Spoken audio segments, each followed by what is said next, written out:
په سړی باندې د خزي دا حق دی چې سړی چې دی با خپل خزي لا د خوراک تنظیم کوي.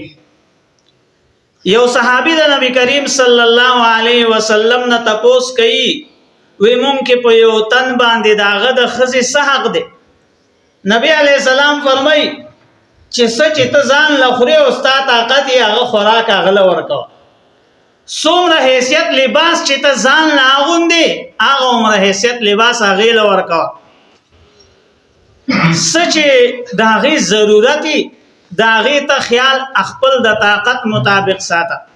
نو په سړی باندې د خزي دا حق دی چې دی به داغه د خوراک تنظیم وکړي، دی به داغه د جامع او د پیزار تنظیم وکړي خپل وس مطابق.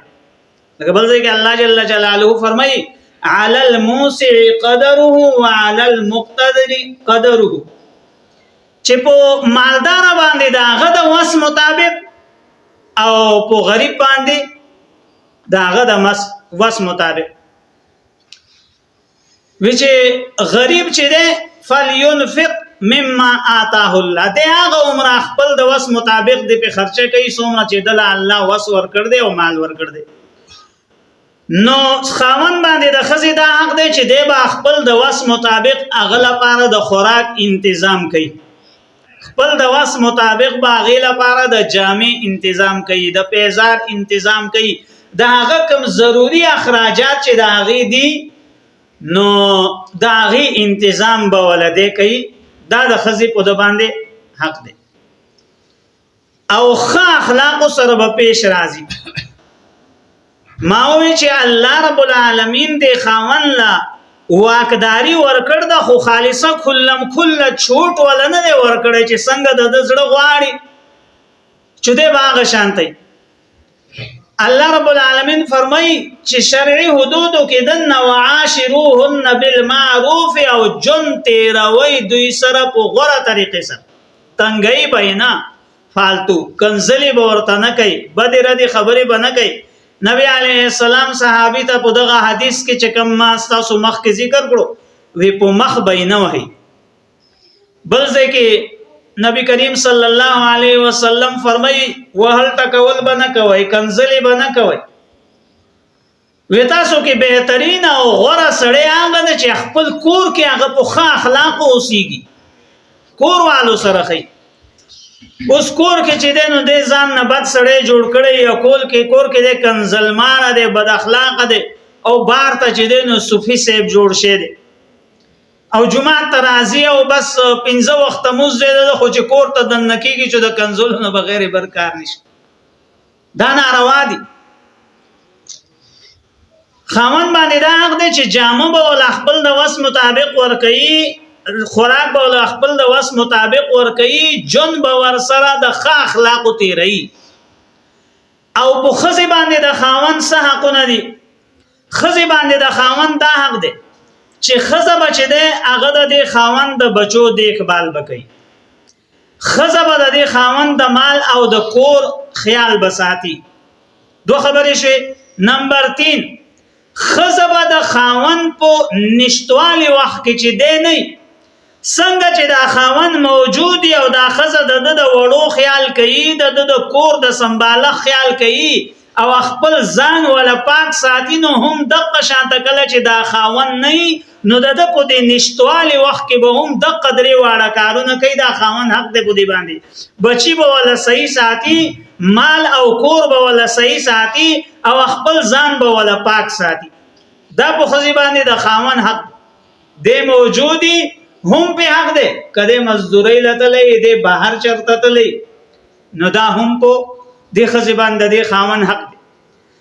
زکه چې نکاح چې کوي نو نکاح غرض څه دی؟ نکاح نه غرض دا دی چې دا جوړه چې دا د خوشحالي او پرسکون ژوند تیر. نکاح ولنې مقصد څه شی دی؟ پاکوالی راشي. نمبر 1 مقصد د نکاح دا دی چې په دې جوړه کې پاکوالی راشي، دا غلط لارې باندې چرته لاړ نشي. یو خبره. نمبر 2 غرض د نکاح دا دی چې بقای نسل د بنی آدم، نسل د دوی چلیږي او پاک صافي. او نمبر 3 غرض چې دی هغه دا دی چې پر سکون او د خوشحالي جون تیر کی. الله جل جلاله فرمای چې الله هغه ذات دی چې تاسو بنی آدم د یو نفس نه پیدا کړی. الله هغه ذات دی چې اول تاسو د یو نفس نه پیدا کړی او بیا د هغه نفس نه هغه لپاره چې دنو د بیبي تنظیم وکړي دا هغه د جنس نه ولا خزه پیدا کړل ولی ليسكن الیها چې د سکون جون دې دا هغه سره تیری. ځان لا یک یوازې بنی آدم چې نو په د کارونو هم ډیری او دې چې دنو د جون چې نو هغه د سکون نه قسمه سوچونو کې مبتلا او قسمه چې دنو خیالاتو کې مبتلا بل بیره روی شکار کیږي. خو کله چې جوړه شي نو بیا سزي مواریانې په یو شو اس په بل شي نو دوی ته اساني رال بیا د بیره روی نه چې دنو دا محفوظ شو پاک دامنی پکې رااله نو جون بد دوی د سکون سره او خوشحالي سره تیروزي. نفسي خواهشات خو ساوره هم پوره کوي چې په مخه کم ځای کې یو ځای شو چا سره یو ځای شو خپل نفسي خواهش پوره کوي. خو بني آدم چې ده د الله جل جلاله اشرف المخلوقات پیدا کړ دے نو دل لپاره الله جل جلاله یو جدا او یو ممتازه طریقې خو دي.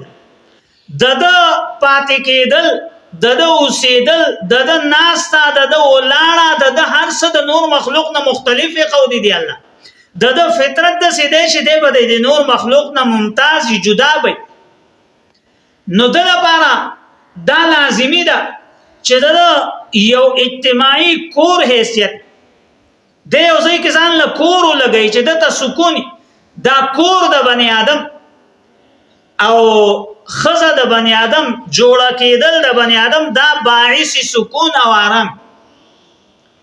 یو سړی کور د خاورو نه جوړ دی د لری تل په یو ځای کې په یو بنگله کې دی ایثار کو نو الته چې دی اوسېږي خسته خپل بنگله به شیشه به ورته لګېدلې بهترین هر څه به پکې خود د زړه په دغه ځای کې خپې دی به یو مخې په دې انتظار چې دی خپل کور ته وکړي. دا یو فطرتي خبره ده چې سکون بنی آدم لچ راضي هغه خپل په کور کې راضي او کور جوړیږي او آبادیږي د خزي سره. نو د واده حکم چې ورکړ دی او دا واده غرض چې دی هغه دا دی چې دوی یو اجتماعي پر سکون خوشگوار د خوشحالي جون تیر کی او یو پاک جون تیر کی او د دوی چې دی نو صاف سوتره نسلو چلیږي. دا درې غرضونه یې د واده.